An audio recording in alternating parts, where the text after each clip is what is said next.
네, 오늘 말씀 함께 요한복음 18장 12절에서 40절까지 함께 보겠습니다. 이에 군대와 천부장과 유대인의 아랫사람들이 예수를 잡아 결박하여 먼저 안나스에게로 끌고 가니 안나스는 그 해의 대제사장인 가야바의 장인이라. 가야바는 유대인들에게 한 사람이 백성을 위하여 죽는 것이 유익하다고 권고하던 자로라. 시몬 베드로와 또 다른 제자 한 사람이 예수를 따르니 이 제자는 대제사장과 아는 사람이라. 예수와 함께 대제사장의 집들에 들어가고 베드로는 문 밖에 서 있는지라. 대제사장을 아는 그 다른 제자가 나가서 문지키는 여자에게 말하여 베드로를 데리고 들어오니 문지키는 여종이 베드로에게 너도 이 사람의 제자 중 하나가 아니냐? 나는 아니라. 그때가 추운 고로 종과 아랫사람들이 불을 피우고 서서 쬐니 베드로도 함께 서서 쬐더라. 대제사장이 예수에게 그의 제자들과 그의 교훈에 대하여 물으니 예수께서 대답하시되 내가 드러내놓고 세상에 말하였노라. 모든 유대인들이 모이는 회당과 성전에서 항상 가르쳤고 은밀하게는 아무것도 말하지 아니하였거늘 어찌하여 내게 묻느냐? 내가 무슨 말을 하였는지 들은 자들에게 물어보라. 그들이 내가 하던 말을 아느니라. 이 말씀을 하심에 곁에 섰던 아랫사람 하나가 손으로 예수를 쳐 이르되 내가 대제사장에게 이같이 대답하느냐? 내가 말을 잘못하였으면 그 잘못한 것을 증언하라. 바른 말을 하였으면 내가 어찌하여 나를 치느냐? 안나스가 예수를 결박한 그대로 대제사장 가야바에게 보내니라. 시몬 베드로가 서서 불을 쬐더니 사람들이 못되 너도 그 제자 중 하나가 아니냐? 베드로가 부인하여 이르되 나는 아니라. 대제사장의 종 하나는 베드로에게 귀를 잘린 사람의 친척이라 이르되 네가 그 사람과 함께 동산에 있는 것을 내가 보지 아니하였느냐? 이에 베드로가 또 부인하니 곧 달기 울더라. 그들이 예수를 가야바에게서 관정으로 끌고 가니 새벽이라. 그들은 더럽힘을 받지 아니하고 유월절 잔치를 먹고자 하여 관정에 들어가지 아니하더라. 그러므로 빌라도가 밖으로 나가서 그들에게 말하되 너희가 무슨 일로 이 사람을 고발하느냐? 이 사람이 행악자가 아니었더라면 우리가 당신에게 넘기지 아니하였겠나이다. 너희가 그를 데려다가 너희 법대로 재판하라. 유대인들이 이르되 우리에게는 사람을 죽이는 권한이 없나이다. 이는 예수께서 자기가 어떠한 죽음으로 죽을 것을 가리켜 하신 말씀을 응하게 하려 함이로라. 이에 빌라도가 다시 관장에 들어가 예수를 불러 이르되 내가 유대인의 왕이냐?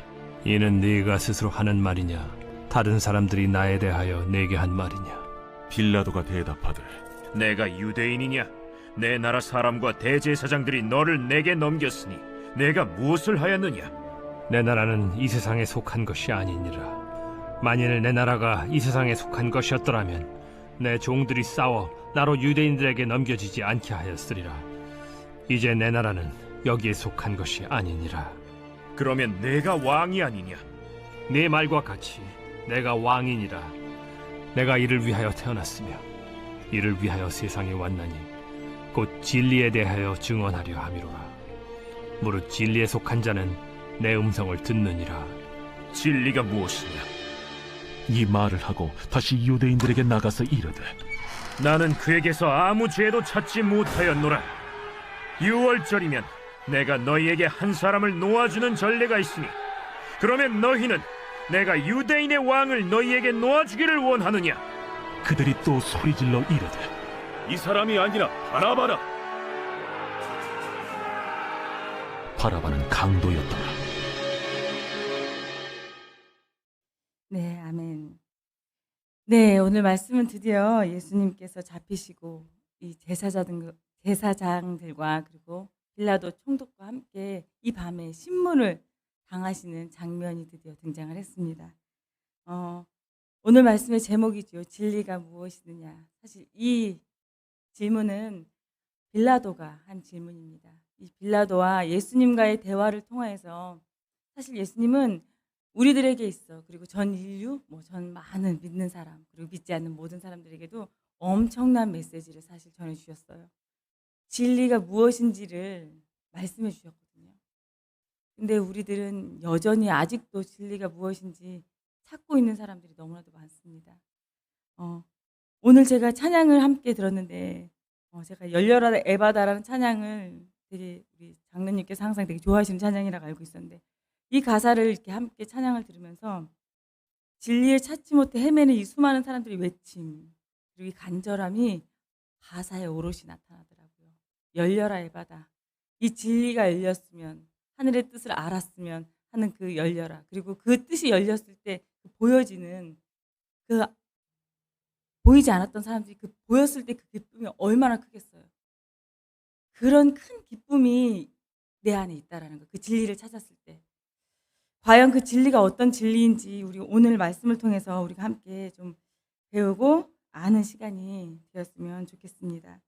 오늘 본문이 조금 깁니다. 기니까 우리가 오늘 말씀을 통해서 어떻게 새로운 삶의 길을 제시받고 조금이라도 우리가 영적인 눈을 조금이라도 띄울 수 있는 그런 본문의 내용 말씀이 되었으면 하는 시간이 되기를 바라봅니다. 네, 오늘 예수님은 겟세마네 동산에서 유다 배신에 의해서 체포되신 이후에 두 기관에 의해서 잡힘을 당하시죠. 네, 산헤드린 공의회, 유대 공동체와 로마의 그런 기관에 의해서 잡힘을 당하시게 됩니다. 두 기관에서 체포가 되신 것인데요. 로마 군대에 의해서 체포되어 끌려 나오게 됐을 때 제가 이 유대 공동체인 산헤드린 공의회 그리고 유대 자치기구로서 사법 집행기구였지만 집행기구의 권한 결정은 로마에게 있었어요. 이게 무슨 말이냐면요. 그때 당시 로마의 지배하에 있었기 때문에 로마가 다스리지만 로마는 독특한 제도를 채택을 하고 있었습니다. 식민지를 다스리지만은 그 식민지의 그 모든 문화와 그 정치적인 모든 것을 인정해 줬어요. 그래서 그 왕까지도 너희들이 왕이 있으면 그 왕이 다 다스리게끔 두었다라는 거예요. 근데 독특하게도 이스라엘이라는 나라는 바벨론 포로 이후에 제대로 된 나라, 정식적인 나라 형태를 갖추지 못했어요. 그러니 제대로 된 왕도 존재하지 않았어요. 그들이 유일하게 기다렸던 것은 다 아시겠지만 메시아, 우리를 구원해 줄 메시아. 바벨론 이후로부터예요. 그러니 지금 한 400년 이상, 500년, 몇백 년 넘게 나라도 제대로 없고 왕도 없고 우리를 지켜줬던 지도자도 없는 상태로 수백 년을 지금 지낸 상태예요. 그러니 로마가 그 나라를 차지했다고 해도 이 나라에는 제대로 된 근간이 없는 상태입니다. 그런 상태였기 때문에 그 나라를 그래도 나중에 로마가 지배했을 때 차지하게 된 것은 헤롯이라는 대왕이었죠. 그리고 헤롯은 유대인이 아니었어요. 에돔 족속의 이방인이었고요.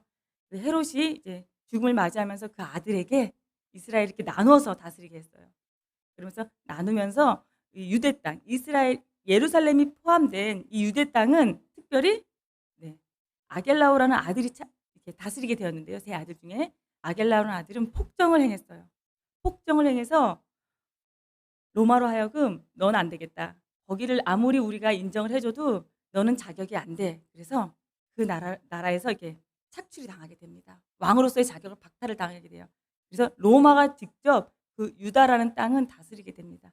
그래서 유다라는 그 나라의 왕은 더 이상 그 나라 자치의 왕이 아니었어요. 로마 황제 자체가 이제 왕이 되는 거예요.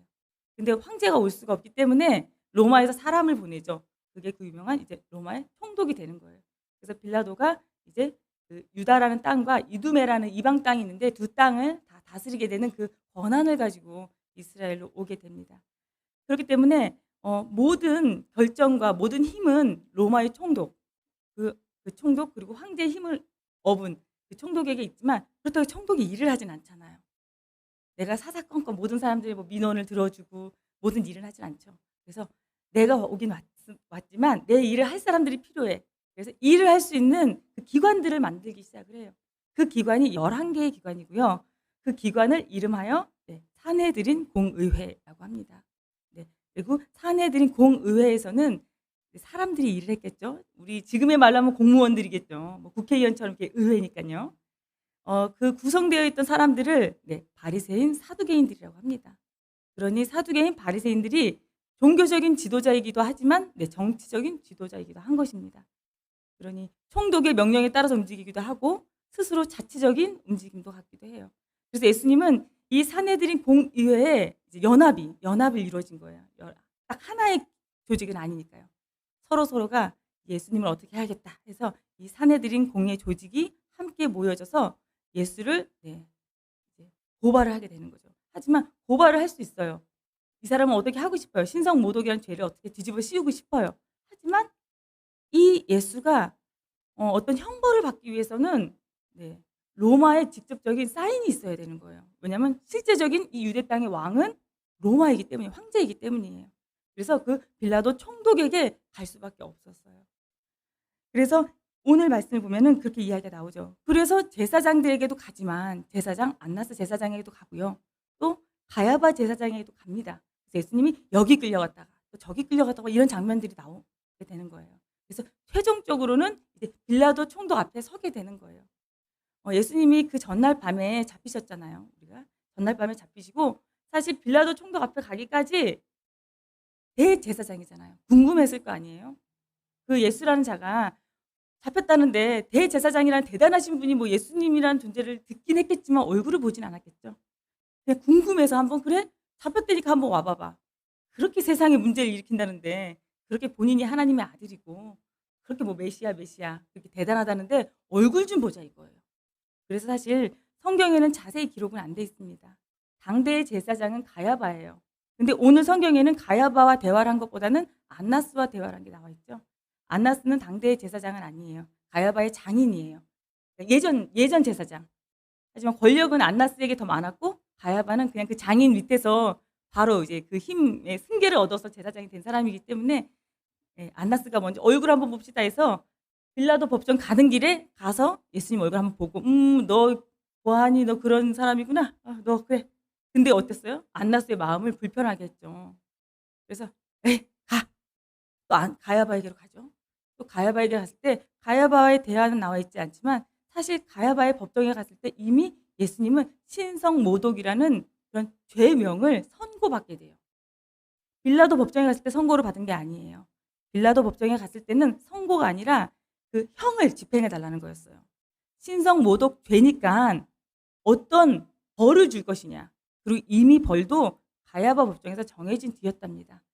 그래서 이 벌을 정해주세요라고 하는 그 장면이 쭉 나와 있지는 않지만 그런 배경이 있는 상태였어요. 자, 결론적으로 예수님은 신성모독이라는 죄명으로 이제 유죄 선고를 받게 되신 거예요. 사실 유대인들에게 이 예수님의 죄명, 신성모독이라는 죄는 사실 말이 안 되는 죄명입니다. 예수님이 정말 신성을 모독했을까요? 어떻게 보면은 이들에게 있어서 예수님은 괘씸했던 거예요. 너무 단순해요. 예수님이 돌아가실 수밖에 없던 이유는 너무 단순했습니다. 아주 괘씸했던 거예요.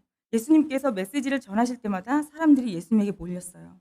그리고 많은 유대 종교 지도자들이 받아야 될 어떤 영광, 어떤 존경이 있다면은 그것들을 다 예수님이 가져가기 시작을 하는 거예요. 그리고 사람들이 예수님을 향해 고개를 돌리자 뭐 질투 아닌 또 어떤 시샘들이 있을 수도 있겠죠. 혹시나 그런 종교 지도자들이 그런 시샘을 해서 질투를 해서 내가 받아야 될 인정을 예수가 받았기 때문에 그 예수를 뭐 십자가에 못 박았다, 뭐 죽였다 이렇게 생각하신다면 사실 너무 작은 생각 같아요.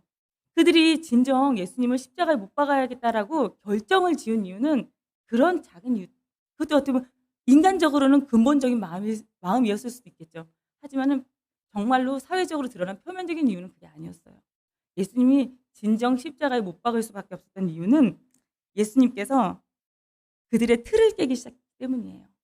사실 그들이 수백 년 동안 그리고 그 이상 수천 년 동안 이어져 오던 그 유대 신앙이 있어요. 그 유대 신앙의 틀을 깨고 싶지 않았어요. 유일 신앙인 그 틀을 깨고 싶지 않았어요. 그리고 너무 애써서 지켜오고 있었거든요. 근데 그 예수라는 존재가 이 세상에 와서 그 틀을 깨기 시작을 하는 거예요. 그게 엄청나게 그들에게 있어서는 엄청난 타격이었던 거예요. 심지어 그런 틀을 깨고 어떤 파격적인 행보를 하는 그 자가 젊은 청년이에요. 아주 보잘것 없어요. 나사렛 출신이에요. 그리고 근본이 없어지게 느껴지겠죠. 제사장들이 보기에는요. 학식도 없고요. 배운 것도 없고요. 그런 자가 아주 뿌리 깊게 내려져 있는 그 창조주 신앙이에요. 우리 배우고 있잖아요. 구약, 창조의 하나님이시잖아요. 그 세상을 창조하신 하나님, 그 구약의 하나님, 야곱의 하나님, 아브라함의 하나님, 그 요셉의 하나님, 모세의 하나님, 그 대단하신 하나님을 애써 지키고 있는 거예요. 지금 이 종교 지도자들은요. 심지어 언제부터요? 바벨론의 포로가 된 이후, 나라가 멸망된 이후 뿔뿔이 모두가 다 흩어졌어요. 나라의 흔적도 없어요. 그럼에도 불구하고 그 유일 신앙은요 정말 애써서 지켜왔어요. 조상 대대로.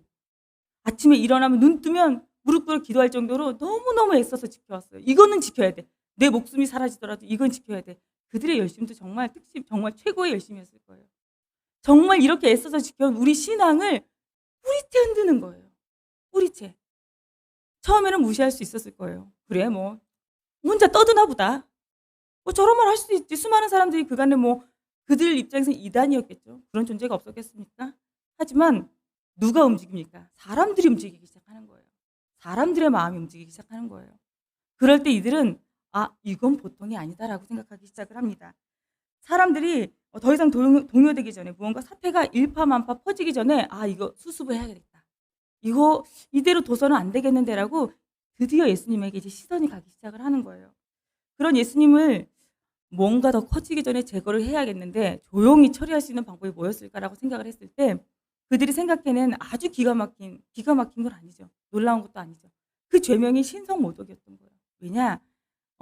아주 빠른 시간 내에 그 법적인 절차를 해결할 수 있는 게 신성모독이라는 거였어요. 자신들과 같은 입장의 권력인들, 그런 공의회 의원들에게 있어서 만장일치를 얻어낼 수 있는 죄명이 신성모독이었어요. 왜냐하면 그냥 예수님 기분 나쁘다고 죽일 수 없어요, 여러분. 그렇잖아요. 우리가 누가 저 사람이 날 기분 나쁘게 했어요. 당장 경찰에 끌고 가가지고 신고했다고 그 사람이 뭐 잡혀가는 거 아니잖아요. 감옥에 가는 거 아니잖아요. 뭐 증거도 있어야 되고 여러 법적인 절차와 이유들이 다 있어야 되는 거잖아요. 그렇기 때문에 예수님을 정확하게 거기서 궁지에 몰릴 수 있는 게 뭐가 있을까? 법적인 절차를 완벽하게 세팅할 수 있는 게 뭐가 있을까 했을 때 신성모독이라는 죄가 최고의 죄명이었어요. 그래서 모든 공회 의원들이 만장일치로 옳소이다. 그 신성모독은 용납할 수 없지. 우리가 이걸 어떻게 시켜왔는데. 그래서 빠른 시간 내에 도장을 받을 수 있었고요. 또한 예수님을 따랐던 많은 예수님 말씀을 들었던 그 수많은 사람들 이렇게 신실하고 이렇게 그 말씀이 옳은 것 같아라고 믿었던 그 모든 민중들, 백성들도요. 어느 날 제사장이 와서 그럽니다. 여러분들이 따랐던 그 예수요? 신성모독 죄인입니다. 여러분 실수하신 거예요. 죄인이라고 판명 났습니다. 법적으로. 그러면 백성들이 어떤 마음이 들까요? 순간. 우리가 뭘 몰랐네. 실수했네. 크게 잘못했네. 여러분 빌라도가 나중에 바라바를 놓아줄까요? 예수님을 놓아줄까요? 물어보죠. 그 질문은요. 빌라도는 그래도 백성들은 예수님 편이 될 거라고 생각을 했던 것 같아요. 왜냐하면 백성들의 힘을 얻고 있었기 때문에. 하지만 순식간에 백성들의 마음이 바뀌었다라는 걸 우리는 볼 수 있는 거예요. 그 장면에서. 백성들이 예수님을 선택하지 않았거든요. 그때 종교 지도자들이 바라바를 놓아줘라 이러지 않았어요. 백성들이 그랬어요. 그래서 빌라도도 19장에 이제 나오지만 엄청 혼란스러워해요. 막 왔다 갔다 하면서 얘를 놓아주라고? 어떻게 된 일이야? 왜 얘를 놓아주라는 거야? 난 예수를 놓아주고 싶은데 막 이러면서 되게 혼란스러워하는 장면이 나오죠. 왜냐하면 백성들은 이 예수를 따를 거라고 생각을 했다라는 거예요. 이 백성들의 마음도 순식간에 바뀔 수 있었던 것도 이 신성모독이라는 죄명 때문이었어요. 그러니 백성들이 아이고 내가 무지했네. 이런 하나님의 뜻을 잘못 전하는 이 사람의 말을 듣고 있었다니. 그러니 이 지도자들은 옳거니 이거야 라고 단번에 도장을 찍는 거예요. 그러니 예수님을 이런 신성모독죄로 모든 걸 한꺼번에 세팅을 해서 그날 밤 예수님의 제자를 포섭을 해서 순식간에 이루어집니다. 그날 밤 예수님이 체포가 되고요. 그날 새벽 내에 신문을 당하십니다. 그리고 그날 하루가 지나고 예수님께서 십자가에 달려 돌아가시고 나서 6월절이 되기 전에 다 해결해야 되거든요. 그들 입장에서는요. 어서 빨리 6월절은 되게 정결한 날이고요. 하나님께 예배 드려야 되는 날인데 이 예배 전까지 이 죄인을 해결해야 되는 거예요. 어떻게 거룩하신 하나님께 예배 드리는 날 이 죄인을 뭐 처형을 하고 막 이 소란을 일으키고 이렇게 할 수가 없잖아요. 거룩한 예배 전까지는 이걸 다 처리를 해야 되는 그런 막중한 사명이 있는 순간입니다. 자, 이렇게 빌라도 법정으로 이제 끌고 가게 되는 장면이 등장합니다. 자, 우리 18장 28절 한번 말씀을 보도록 할까요? 18장 28절입니다. 네. 그들이 예수를 가야바에게서 관정으로 끌고 가니 새벽이라. 그들은 더럽힘을 받지 아니하고 유월절 잔치를 먹고자 하여 관정에 들어가지 아니하더라. 네, 빌라도 법정에 당도를 했어요. 그런데 특이하게도 이 종교 지도자들은 빌라도 법정 안으로 들어가지 않는다라고 지금 말을 하고 있어요. 이게 어떤 장면이냐면요. 빌라도 법정에 섰지만 빌라도를 보고 나오라고 하는 거예요. 총독 잠깐 나와보시오. 우리 전보 쳤는데 연락 들었죠. 지금 우리가 신고한 이 죄인을 데리고 왔으니 잠깐 나와서 이 죄인 좀 와서 선고를 좀 해주세요. 빌라도가 오라가라야 이렇게 했겠죠. 빌라도가 그래도 뭐 그 공의회 의원들이 다 모여가지고 뭔가 재판을 가져왔으니 나와야겠죠. 도대체 무슨 일이길래? 왜냐면 여러분 그때 당시 사람들은 정작 그 빌라도 법정에 들어가지 않은 이유를 뭐라고 지금 설명을 하고 있죠? 말씀 앞에. 그들은 유월절 잔치를 먹고자 하였기 때문에 더럽혀지면 안 되는 거예요. 자신들이. 왜냐하면 빌라도는 이방인이었어요. 그때 당시에 유대인들은 유월절을 앞두고 이방인들의 집에 들어가는 것은 그 당시 정결법에 저촉되는 행위였어요. 그래서 부정해지는 것이었기 때문에 그 더럽혀지면 그들은 성전 안에 들어갈 수가 없었어요. 그래서 그들은 결코 그 자신이 더럽혀지는 것은 용납할 수가 없는 거예요. 자신들이 그렇게 지켜오는 그 정결함을 놓칠 수가 없는 거예요. 난 깨끗이 지켜왔고 아주 오롯이 이것을 잘 지켜온 것을 놓을 수가 없는 거예요. 그 이방인의 집들 안에, 방 안에, 그 문 안에 이렇게 턱을 넘는 것조차도 부정해. 더러워져. 나 이거 들어가면 하나님께 제사 드릴 수가 없어. 지금 이런 마음인 거예요. 그런데 이토록 그들이 지키고자 했던 정결법을 그들이 정말 열심히 지키고 있잖아요. 근데 제가 앞서 말한 이들의 생각과 이들이 예수님을 향한 그 마음과 지금 이 모습, 그래서 이들이 정결합니까? 이들이 깨끗한 것 같아요? 지금 우리 여기 성도님들 표정을 보니 이거 뭐지? 네, 맞습니다. 아주 이건 모순인 거죠. 그들이 정결법을 지키고 있기 때문에 정말 그들이 신실하냐 이 말이에요. 정말 깨끗함을 지키기 위해서 이 노력을 하고 있는데 정말 깨끗하냐 이 말이죠. 사실 그들은 하룻밤 사이에 아주 엄청난 불의를 저질렀어요. 엄청난 일을 저질렀어요.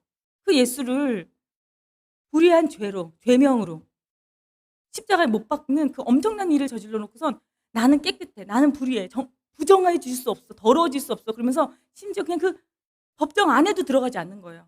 더러워지기 싫어서. 그 단순한 것도 더러워지기 싫어서. 그러면서 그 예수님을 십자가에 못 박는 그 불의를 저지르고 있는 거예요. 그러면서 그 이전에 내 내면을 거짓으로 이렇게 포장하고 있는 그런 모습을 볼 수가 있는 거예요. 그들의 행실은 정말 공의롭지도 않고 정의롭지도 않아요. 단 하나도 볼 수가 없어요.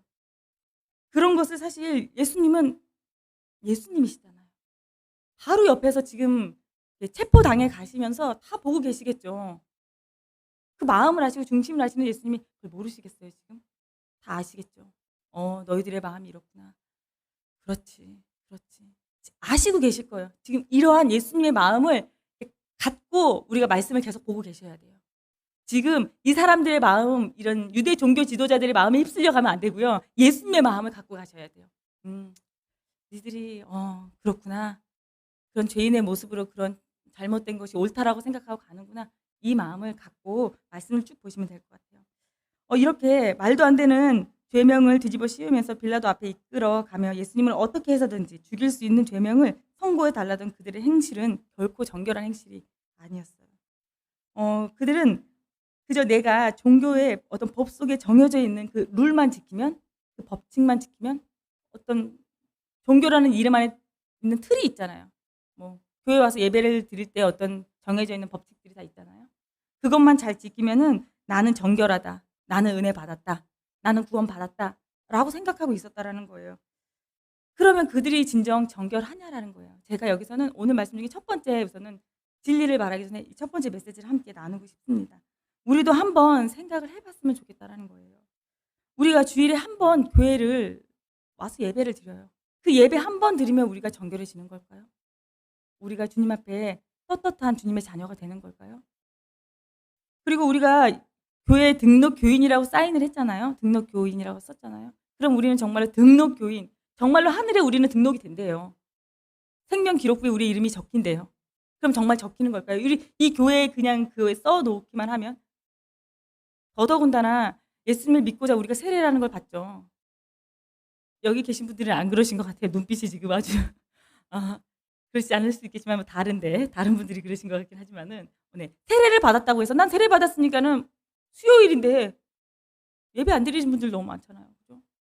주일인데도 안 지키시고 주님의 이렇게 두꺼운 주님의 말씀인데 읽지 않고 보지 않고 여기 지키라는 것 그잖아요.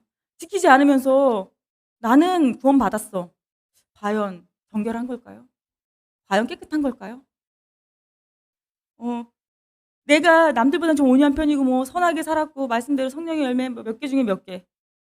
나는 뭐 밖에 나가서 포악하게 굴지도 않고 뭐 남자분들이 뭐 난 술 담배도 안 하고 그래서 내가 남보다 더 우월한 신앙인이라고 정말 그렇게 얘기할 수 있을까요?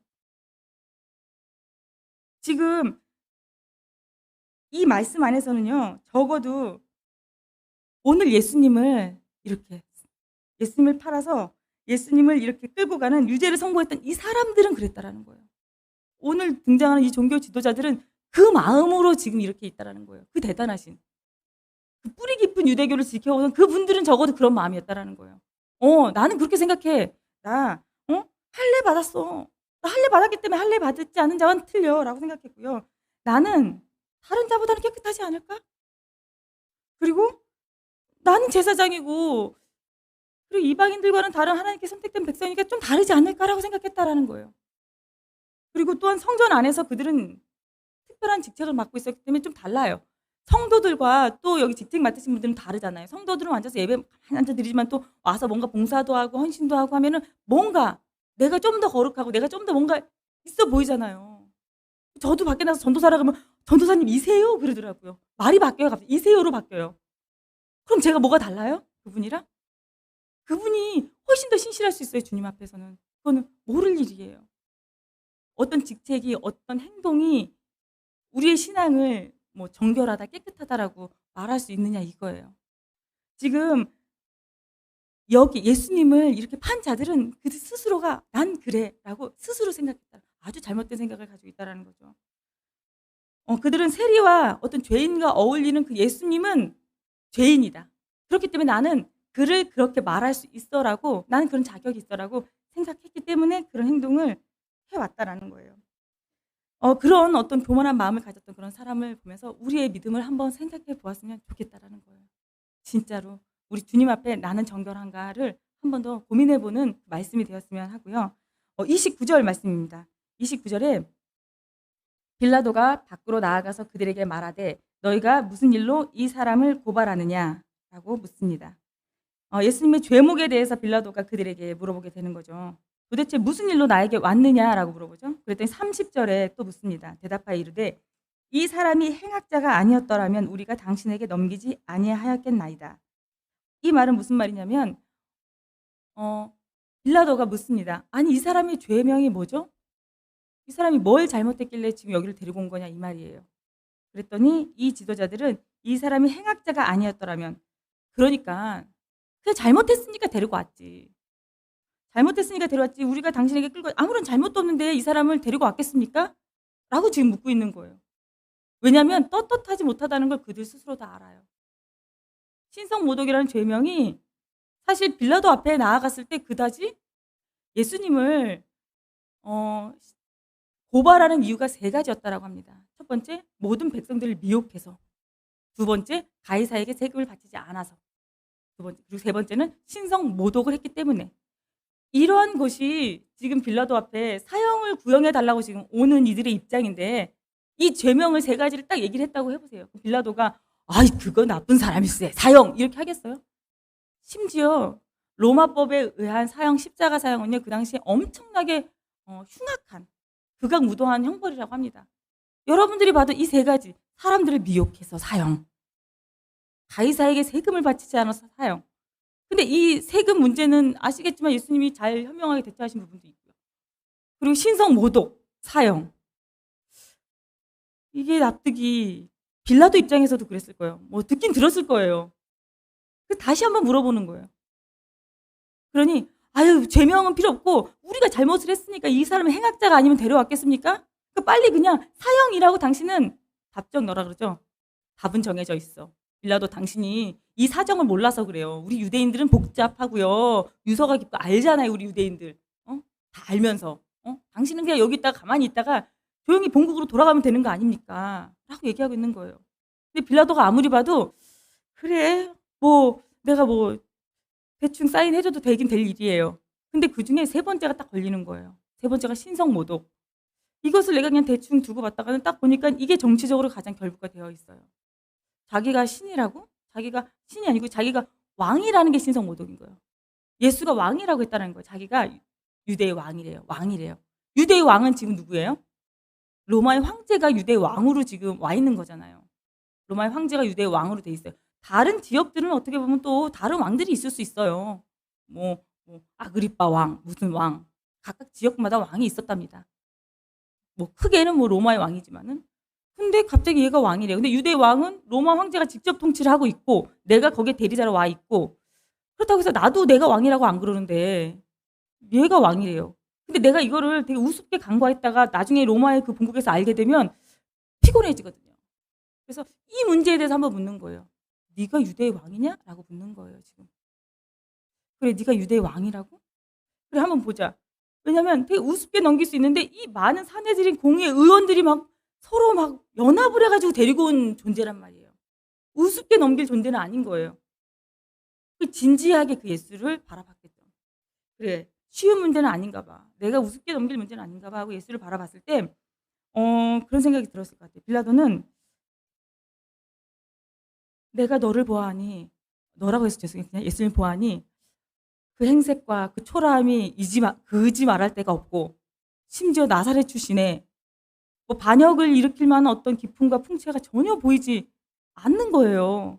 근데 유대의 왕이라고?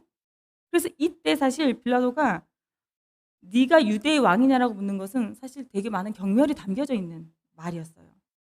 그래서 31절에 그렇게 이야기를 합니다. 우리 한번 볼까요? 우리 오늘 말씀 중에서 33절에 한번 우리 33절의 말씀 33절부터 38절까지 말씀을 함께 보고 연결을 해보도록 할게요. 자, 이에 빌라도가 다시 관정에 들어가 예수를 불러 이르되 내가 유대인의 왕이냐? 예수께서 대답하시되 이는 내가 스스로 하는 말이냐? 다른 사람들이 나에게 대하여 한 말이냐? 빌라도가 대답하되 내가 유대인이냐? 내 나라 사람과 대제사장들이 너를 내게 넘겼으니 내가 무엇을 하였느냐? 예수께서 대답하시되 내 나라는 이 세상에 속한 것이 아니라 만일 내 나라가 이 세상에 속한 것이었더라면 내 종들이 싸워 나로 유대인들에게 넘겨지지 않게 하였으리라. 이제 내 나라는 여기에 속한 것이 아니니라. 빌라도가 이르되 그러면 내가 왕이 아니냐? 예수께서 대답하시되 내 말과 같이 내가 왕이니라. 내가 이를 위하여 태어났으며 이를 위하여 세상에 왔으니 곧 진리에 대하여 증언하려 함이로다. 무릇 진리에 속한 자는 내 음성을 들으니라 하신지라. 빌라도가 이르되 진리가 무엇이냐 하더라. 아멘. 네, 오늘 가장 중요한 빌라도의 대화예요. 이렇게 뭔가 약간 유쾌한 대답은 아니에요. 빌라도가 네가 그럼 유대의 왕이냐라고 물었을 때 그러면 사실 이 신문이라는 것은 네 아니요로 대답을 하면 됩니다. 네, 유대의 왕입니다. 아니요, 유대의 왕이 아닙니다. 라고 대답을 하게 되지만 예수님은 그렇게 대답을 하지 않으시죠. 뭐라고 이야기를 하느냐? 이런 경멸찬 어조와 자기를 무시한다는 거 알았어요. 예수님도요. 네가 유대 왕이라고 나를 묻는데 그건 네가 생각하는 질문이니? 아니 그냥 이렇게 말할게요. 당신이 생각해서 하는 말이냐? 다른 사람들이 그렇게 이르더냐라고 말을 하는 거예요. 그랬더니 빌라도가 어떻겠어요? 아니 지금 내가 보기에는 되게 초라하고 볼품없는 이자가 지금 유대 왕이라고 내가 대꾸를 해주고 있고 지금 판결 내리고 있는데 지금 나한테 말대꾸를 하고 있는 중인 거예요. 지금 왕이라고 해봤자 내가 보기에는 뭐 반역 일으킬 만한 인재도 못 되는 것 같고 엄청나게 내가 알아요. 유대 땅에 있었기 때문에 이 유대를 다스렸기 때문에 유대인들이 얼마만큼 메시아를 기다려왔고 뭐 그들이 막 맨날 예배드리고 메시아 숭배 사상 있고 알아요. 근데 그 자기가 하나님의 아들이고 메시아고 뭐 그렇다고 하는데 자기가 보기에는 메시아? 잘 모르겠어요. 무슨 왕이고 무슨 신이고 무슨 권력이 있고 이 초라한 이 젊은 청년에게서 뭐가 있는지를 전혀 모르겠다 이거예요. 그런 그에게 이야기를 하는 거예요. 네가 뭐 유대인인지 어떻게 알아? 지금 이 사람들이 너를 지금 여기 있는 제사장들이 너를 신고해 왔고 너 같은 유대인들이 지금 재판장에 끌고 왔지 않느냐? 네가 유대인이라고 하니까 내가 유대인의 왕이라고 하는 거지. 지금 그게 나한테 할 소리야? 이제 그렇게 얘기를 하고 있는 중이에요. 자, 그랬더니 예수께서 대답하시되 딱 이렇게 이야기를 하죠. 예수께서 내 나라는 이 세상에 속한 것이 아니니라. 만일 내 나라가 이 세상에 속한 것이었더라면 내 종들이 싸워 나로 유대인들에게 넘어지지 않게 하였으리라. 이제 내 나라는 여기에 속한 것이 아니니라. 사실 빌라도의 관심은 그거였어요. 이 자가 왕인가? 한마디로 정치적으로 어떤 문제를 일으키는 자인가? 자기는 거기에만 관심이 있어요. 왜냐하면 빌라도의 관심은 여러분 세상적인 거예요. 지극히 세상적인 거예요. 근데 예수님의 관심은 뭐였죠? 이 세상이 아니에요. 영적인 관심이에요. 관심이 완전히 달라요. 그러니 예수님이 영적인 얘기를 막 할 때 빌라도는 아이 그 관심이 없어. 그러니까 네가 왕이냐 아니냐를 묻는 거예요. 근데 예수님은 아니 영적인 얘기라는 거예요. 나는 이 세상의 왕이 아니야. 내 나라는 이 세상에 있지 않아. 그래서 이 얘기를 하는 거지. 만약 내 나라가 이 세상에 있다면 너와 같이 너는 지금 보아하니 이 나라의 왕이지. 이 물질적인 나라의 왕이지. 그래서 네 밑에 부하도 있고 신하도 있고 권력도 있고 힘도 있지. 그렇겠죠. 그래서 그걸 가지고 너는 등에 업고 그렇게 기세등등하게 지금 내 앞에서 군림을 하고 있지. 그게 네 나라고 너의 힘이고 너의 능력이고 그게 너의 모든 것이라고 생각하고 그게 너 소위 그게 너는 모든 힘의 원리 진리 그걸 진리라고 말. 그걸 넌 진리라고 믿고 넌 그렇게 살아가는 거지. 그게 전부라고 생각하는 거지. 하지만 내 나라는 그게 아니야. 내 나라는 너 나라와는 달라. 내가 왕으로 왔다고? 그래, 나 왕 맞아. 하지만 내가 다스리는 나라, 그런 나라 아니야. 내가 만약 너와 같은 이 세상 나라 왕이었다면 나는 아까 전에 여기 체포되어 오지 않았다라는 거예요. 나 따르는 사람이 얼마나 많은데. 예수님을 따르는 제자들이 얼마나 많습니까? 난 여기 체포되어 오지도 않았다라는 거예요. 이미 나를 따르는 제자들이 아니 우리 예수님을 그러면서 막 다 물리쳐가지고 난 여기 오지도 않았을 거야. 만약 내가 너와 같은 세상 나라 그런 왕으로 내가 이 세상에 왔다라면. 하지만 나는 너와 달라. 나는 그런 왕으로 오지 않았어라고 이야기를 하는 거예요. 그러자 예수님께서 이야기를 하죠. 나는 진리를 증거하러 왔어. 그리고 그 진리는 아는 자가 있다라는 거예요. 그래서 이렇게 예수님께서 얘기하죠. 나는 이를 위하여 태어났으며 이를 위하여 세상에 왔고 그 진리에 대해 증언하러 왔대요. 이게 무슨 말이냐? 너는 모르겠어. 너가 보기에 나는 되게 초라해 보이지. 나 볼품없어 보이지. 하지만 나는 이렇게 잡혀오기 위해서 지금 네 눈앞에 보이는 나 초라해 보이고 없어 보이지만 왕이라고 하지. 그래 나 이렇게 초라해 보이기 위해서 왔어.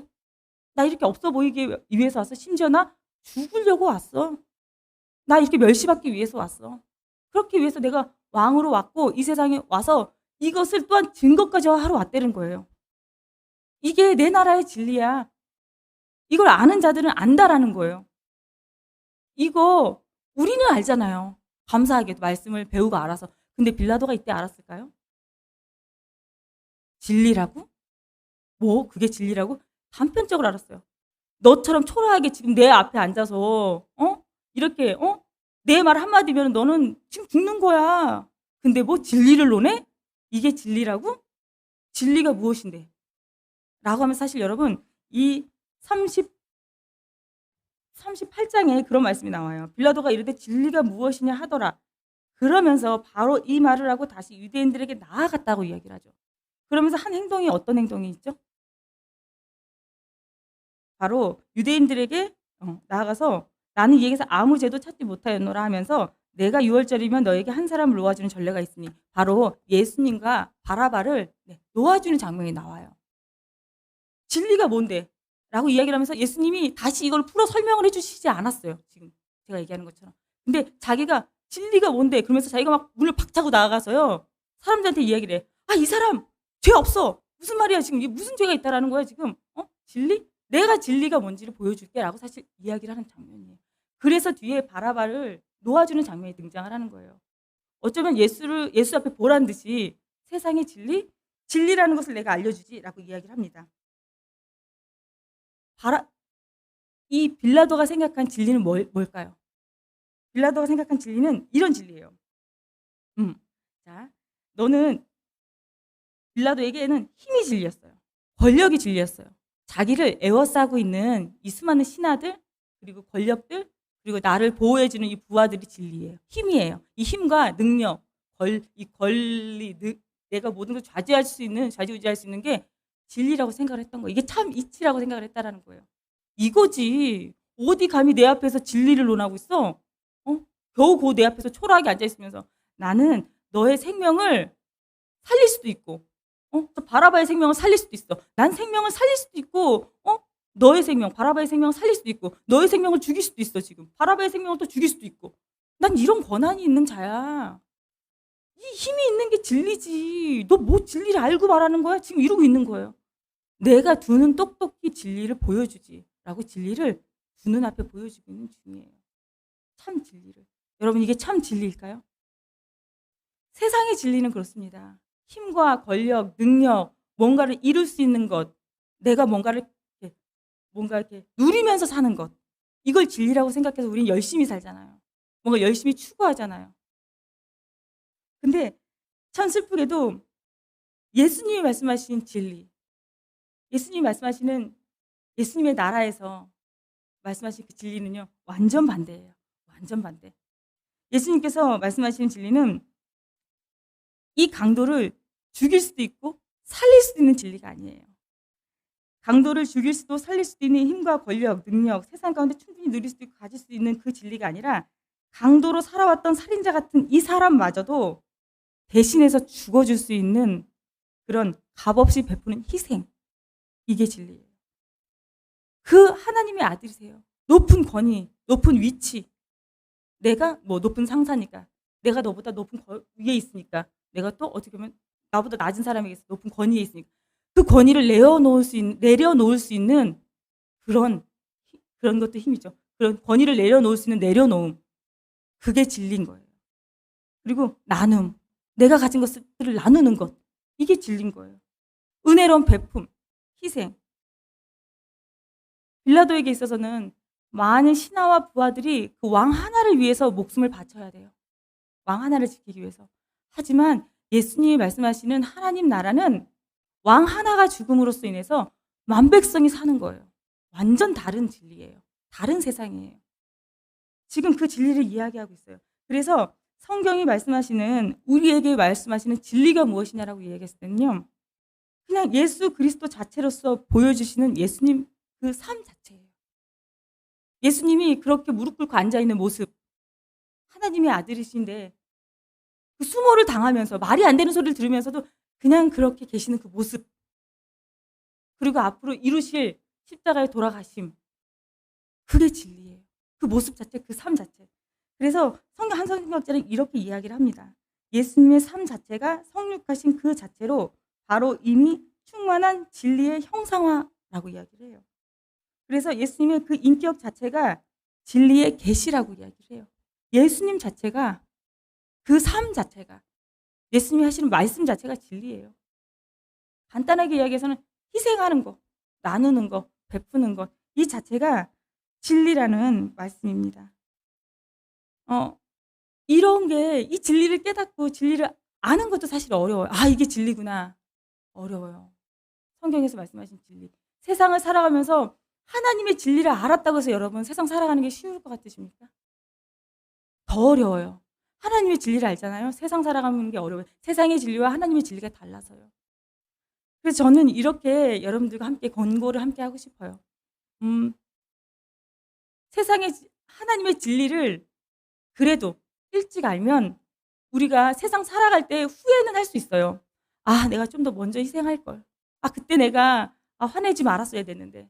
아, 내가 그때 좀 손해봐도 괜찮았을 걸. 내가 왜 그때 그랬지? 후회할 수 있고 돌이킬 수 있다라는 거예요. 누군가에게 가서 사과할 수 있다라는 거예요. 그래, 이게 희생이 가치라 그랬지, 이게 진리라 그랬지, 예수님처럼 사는 거 이게 진리라 그랬으니까 나 그렇게 살았어야 되는데 못 살았지, 후회할 수 있어요. 후회도 우리들에게 있어서는 기회예요. 아주 행운이에요. 근데 중요한 거는 이 인생을 통틀어서, 인생이 지나고 나면요, 이 진리를 못 깨닫고 나잖아요. 이 인생 가운데 이 진리를 못 깨달아서 그렇게 못 살았잖아요. 그럼 인생이 끝나는 날 후회할 수 없다라는 거예요. 인생이 끝났는데 아, 그때 희생할 걸, 아, 그때 그게 알았을 걸. 근데 이미 우리는 천국과 지옥이랑 갈림길 앞에 서 있을 때는 그때는 후회할 수가 없다라는 거예요. 그러니 우리가 이 진리를 알았을 때 그 진리를 실천하면서 사는 거, 그것을 실행하면서 예수님처럼 그래도 하나씩이라도 노력하면서 사는 게, 아, 진짜 큰 거구나. 살아가면서 조금 힘들어요. 내가 참고 견디는 게 얼마나 힘듭니까? 베푸는 게 좀 힘들고, 아, 나만 손해보는 것 같고 그렇거든요. 그래서 저도 이 말씀을 좀 더 알았더라면 그때 그렇게 하지 않았을 걸 하는 경우가 많더라고요. 이 말씀을 준비하면서도. 이 말씀 준비할 때 전날 일어났던 일들이 후회가 되더라고요. 그때 나 그러지 말았을 걸. 이 말씀을 하루 전날만 알았어도. 근데 주님이 그런 마음을 주세요. 괜찮아. 살아생전에 후회하는 거잖아. 지금 후회하고 회개해. 그래서 회개하는 거다. 진리를 알았으니 지금 회개해. 죽기 직전이란 말은 그냥 하나님 만나기 전에 진리 가운데 거하면 되는 거예요. 보니까요. 그렇게 우리들에게 진리를 말씀해 주시더라고요. 우리 요한복음 8장 32절 말씀이 있어요. 진리하면 떠오르는 말씀이 있습니다. 우리 요한복음 8장 32절 말씀 함께 우리 찾아보실까요? 아주 멋진 말씀이죠. 네, 너희가 진리를 알지니 진리가 너희를 자유케 하리라. 아주 유명한 말씀이죠. 제가 이 말씀을 신앙생활 아주 오래 하신 분에게 질문을 해봤어요. 진리가 뭔지 아세요? 라고 물어봤어요. 그분은 신앙생활을 오래 했고 성경을 많이 아시는 분이라 진리가 뭔지 아세요? 라고 얘기했더니 답을 이야기했어요. 예수 그리스도 아닌가요? 딩동댕동. 진리가 예수가 그리스도인 건 알더라고요. 그래서 그러면 진리가 너희를 자유케 하리라는 말은 뭔지 아시나요? 몰라요. 대답을 못 하시더라고요. 제가 한참을 바라보면서 진리가 예수님이라고 얘기했잖아요, 나에게. 진리는 예수님이다 라고 얘기했는데 왜 진리가 너희를 자유케 하리라는 말은 왜 모르죠? 라고 얘기했어요. 한참을 저를 바라보는데 모를 수 있죠, 당연히. 우리 예수님 만나기 전에 알면 되는 거예요. 하나님 앞에 서기 전에 우리가 알면 되는 거예요. 자, 그래서 저는 우리가 세상 사람들은 그렇게 이야기를 해요. 같은 얘기지만은 돈이 진리고 힘이 진리고 세상은 어떤 인기나 인정이나 그리고 내가 누릴 수 있는 모든 것들을 획득하는 것 자체를 진리라고 생각하고 열심히 살아갑니다. 세상에서는. 그런데 오히려 이런 진리들은요. 우리가 알면 알수록 우리가 얻어내면 얻어낼수록 오히려 우리를 올가매는 진리예요. 오히려 우리를 숨막히게 늪으로 빠져들게 하는 진리예요.